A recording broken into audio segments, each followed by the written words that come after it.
I'm Stefan Holt, and this is News 4 Now for Thursday, January 17th. And we're going to start with a check of the weather. Some snow and rain is going to be moving in overnight here in the city. It is the first part of a 1-2 punch of winter weather. A snow alert is in effect through tomorrow in New York City. Hundreds of salt spreaders and snow plows are keeping the streets clear.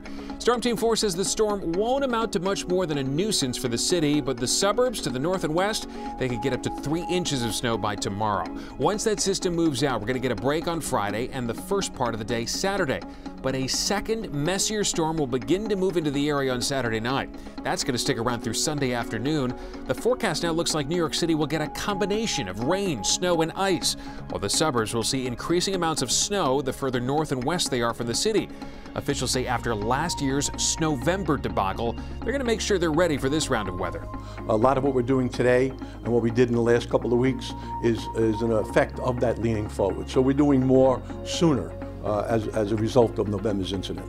And now to the news. New Jersey is set to become the next state to raise the minimum wage to $15 an hour. Governor Phil Murphy and legislative leaders made that announcement on Thursday afternoon. The deal will increase the minimum wage to $10 an hour beginning in July.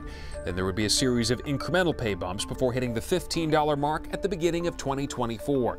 The governor's office says the deal will impact more than 1 million workers. Police are trying to track down this guy. They say he held up an off-duty officer, tried to steal his cell phone, then pistol whipped him in the head when the officer wouldn't hand it over. Happened early this morning at 13th Street and 3rd Avenue in the East Village. The officer was taken to the hospital with minor injuries.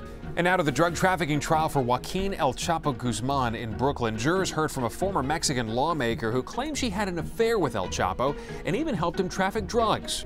A woman who represented his home state of Sinaloa testified that she began seeing the alleged drug kingpin back in 2011 while he was married. She said she even arranged for planes to move nearly 900 pounds of pot, but backed out because El Chapo wanted to buy the marijuana on credit. El Chapo has pleaded not guilty to drug trafficking and says the charges against him are made up. Finally, a plan to put a birth control vending machine on Yale's campus will not be moving forward. A student at the Ivy League school proposed the idea last year after seeing it advertised at other universities. But Connecticut law prohibits the sale of over-the-counter medicine in a vending machine. Students will still be able to get Plan B from the campus health clinic. I definitely don't think enough students know. It's kind of not made clear on the websites, I think, because Yale doesn't necessarily want to be super public with it. That's all for News 4 Now, but keep watching for more on how our area is preparing for this weekend's winter weather. I'm Stefan Holt. Thanks for checking in. Relax. Hang out in my apartment. While some folks will be huddled inside their homes this weekend, the sanitation department says it will be working outside non-stop.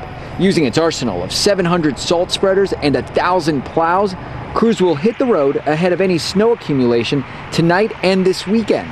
A lot of what we're doing today and what we did in the last couple of weeks is an effect of that leaning forward. So we're doing more sooner as a result of November's incident. Hard to forget that snowstorm back in November that paralyzed roads all over the area and, of course, the George Washington Bridge. Tonight, the Emergency Management Commissioner says trucks are pre-deployed to the bridges, prepared for another winter punch from Mother Nature. New York, we're always prepared for it. Sanitation will take care of it for us. City's on it.